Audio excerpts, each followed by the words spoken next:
Let's take another trip down the rabbit hole, shall we?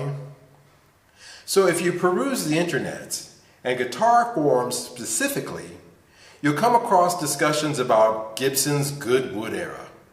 No, not that Gibson. No, not that Gibson. There you go. So it is said that during the 1990s, Gibson guitars got made with the good stuff. I said not that. It is alleged that only the finest woods of maple, mahogany, and pine, handsome bastard, were used during constructions of these magic guitars. Even this 90s clownburst got good wood. Some say no, this era merely refers to the period where Mr. Dick Goodwood was the QC manager at Gibson, picking out the best woods available.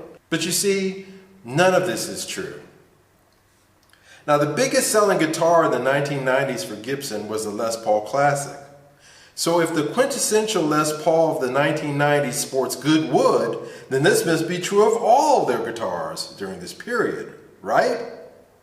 Wrong.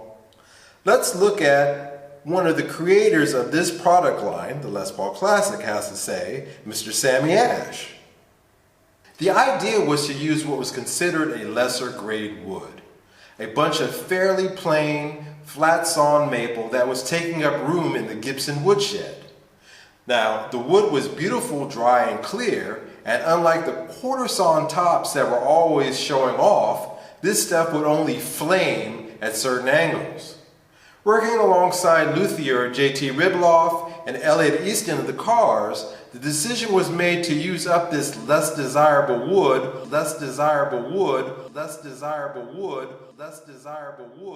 on a more or less 1960s inspired standard.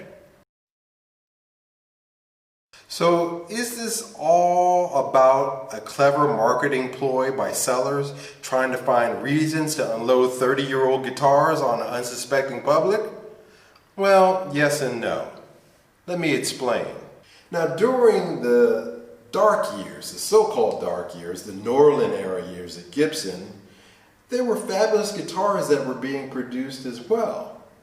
As a matter of fact, there's no such thing as there being a particularly good year, or set of years, or a decade even, of good guitars being produced at Gibson, as opposed to another decade. From the 50s through till now, there have been great guitars being made at Gibson, and there have been lousy guitars being made at Gibson. Trust me, I've had both of each kind.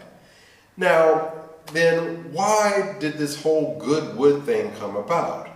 Well, the truth of the matter is it was pure capitalism.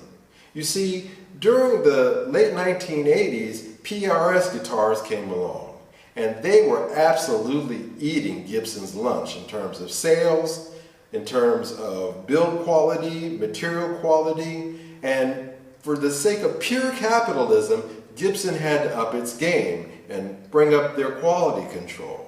And that's why a lot of the guitars that were made during this 89 till mid-2000 period were slightly better than usual when it comes to Gibson guitars.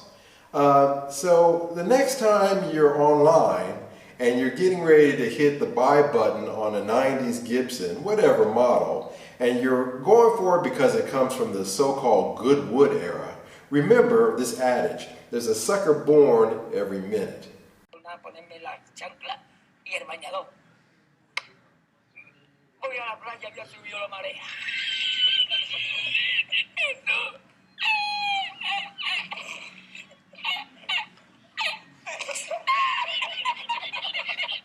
No.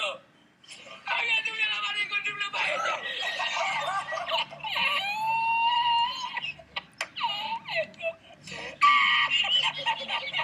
Y la encontré. Porque estaba la paellera agarrada entre las piedras de chipiola del faro. Y cuando entro en el restaurante me ve el cocinero con una paellera que adentro la vende paellita.